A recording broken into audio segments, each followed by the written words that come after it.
નમસ્કાર. સ્વતંત્ર ભારતની રાજનીતિ બદલનારી સ્વતંત્ર ભારતની બીજી એક ભૂલની પણ આપણે વાત કરીએ. 1989ની અંદર કરવામાં આવેલી આ ભૂલ રાજીવ ગાંધીની રાજકીય અપરિપક્વતા ગણવામાં આવે છે અને રાજીવ ગાંધીની આ ભૂલ એ 2024ની અંદર પણ કોંગ્રેસનો પીછો છોડવાની નથી. હું આનંદ શુક્લ રિયલ વોઇસ ઓફ ઇન્ડિયામાં આપનું સ્વાગત કરું છું. 1984ની લોકસભાની ચૂંટણીમાં 414 બેઠકો મેળવનારી કોંગ્રેસ 1989ની ચૂંટણીની અંદર 197 બેઠક ઉપર સમેટાઈ ગઈ હતી. પરંતુ 1989માં કોંગ્રેસ 197 બેઠકો સાથે સિંગલ લાર્જેસ્ટ પાર્ટી હતી.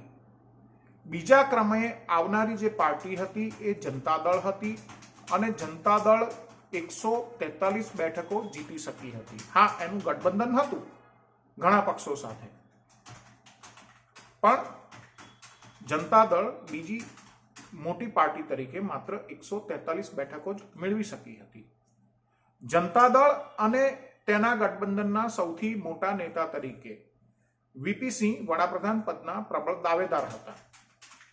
વીપી સિંહ પહેલા કોંગ્રેસમાં જ હતા. રાજીવ ગાંધી સાથે બોફોર્સ ડીલ મુદ્દે મતભેદો થયા હતા અને એના પછી એમણે કોંગ્રેસ છોડી હતી. બોફોર્સ કાંડની અંદર બહુ જ ગંભીર આરોપો રાજીવ ગાંધી સાથે થયા હતા.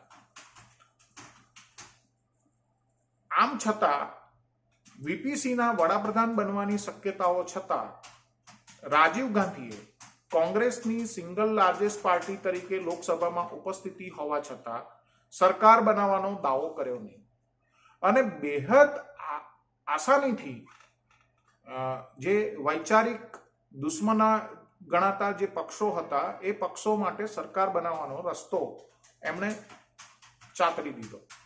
વીપીસીની જે સરકાર બની એ સરકારને ભારતીય જનતા પાર્ટી અને ડાબેરીઓ કે જે ઉત્તર અને દક્ષિણ ધ્રુવ છે રાજનીતિના, એ બંને જણાએ બહારથી વીપીસીની સરકારને ટેકો આપ્યો અને વીપીસીની સરકાર સત્તામાં આવી. કદાચ રાજીવ ગાંધીની ગણતરી હશે કે આ જે અતાર્કિક ગઠબંધન છે એ અતાર્કિક ગઠબંધન એ ખૂબ થોડા સમય માટે ચાલશે. બન્યું પણ એવું, ખૂબ થોડા સમય માટે આ ગઠબંધન ચાલ્યું. પછી એક નાની ગઠબંધન વાળી સરકાર આવી, પછી લોકસભાની ચૂંટણી આવી. લોકસભાની ચૂંટણીની અંદર રાજીવ ગાંધી ફર્સ્ટ ફેઝની અંદર પ્રચાર કર્યો, સેકન્ડ ફેઝની અંદર તેમની હત્યા થઈ ગઈ. પીવી નરસિમ્હા રાવના નેતૃત્વમાં કોંગ્રેસની લઘુમતી સરકાર એ સત્તામાં આવી. 1991થી લઈ અને 1996 સુધી આ સરકાર સત્તામાં રહી.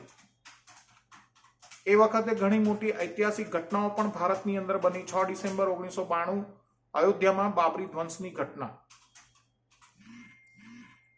આ સમયગાળા પછી 1996, 1998, 1999, 2004 સુધી બનેલા તમામ ગઠબંધનોનું નેતૃત્વ એ ઓછી બેઠકો મેળવનાર પક્ષો દ્વારા કરવામાં આવ્યું. સરકારો જે બની એ સરકારોની અંદર પણ આ સ્થિતિ હતી 99 અને 2004 ને બાદ કરતા.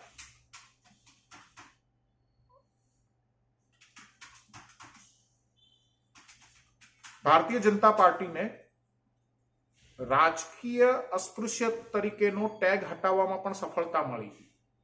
લાલકૃષ્ણ અડવાણીએ ભાજપને 2 થી સેંકડોના આંકડાની અંદર પહોંચાડી સિંગલ લાર્જેસ્ટ પાર્ટી સુધી લઈ જવામાં સફળતા મેળવી.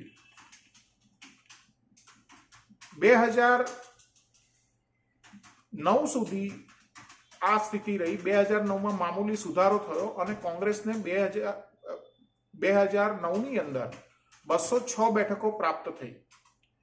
કોંગ્રેસ એ 2004 અને 2009માં યુપીએ 1 અને યુપીએ 2ની સરકારનું નેતૃત્વ કરતી હતી.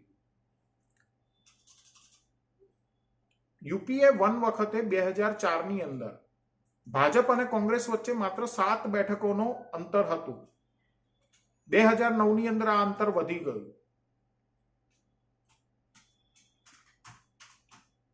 પણ 2004 અને 2009માં કોંગ્રેસ એક ગઠબંધન સરકારોમાં સત્તામાં હતી. જો 1989ની અંદર રાજીવ ગાંધીએ પહેલ કરી અને કોંગ્રેસની ગઠબંધન સરકાર બનાવી હોત તો કદાચ ભારતની અંદર, ભારતના રાજકારણની અંદર ગઠબંધનનો યુગ એ ખૂબ ટૂંકો હોત અને આવા સંજોગોની અંદર સત્તામાં રહી અને કોંગ્રેસ પોતાના વિરોધીઓ ને દબાવી શકી હોત, પોતાની તરફ લાવી શકી હોત, નષ્ટ કરી શકી હોત. પણ આ તમામ તક એ રાજીવ ગાંધીએ 1989માં સિંગલ લાર્જેસ્ટ પાર્ટી હોવા છતાં કોંગ્રેસની સરકાર બનાવવાનો દાવો નહીં કરી અને ગુમાવી. તેને કારણે 2014ની અંદર ભારતની રાજકીય ક્ષિતિજ ઉપર કેસરિયું પ્રભાત એ ઉદયમાન થયું. 2019ની અંદર પણ કેસરી પ્રભાત વધુ ઘાટું બન્યું અને 2024ની અંદર આ કેસરીયો રંગ હજુ પણ વધુ ગાઢો બને તેવી શક્યતાઓ આકાર લઈ રહી છે.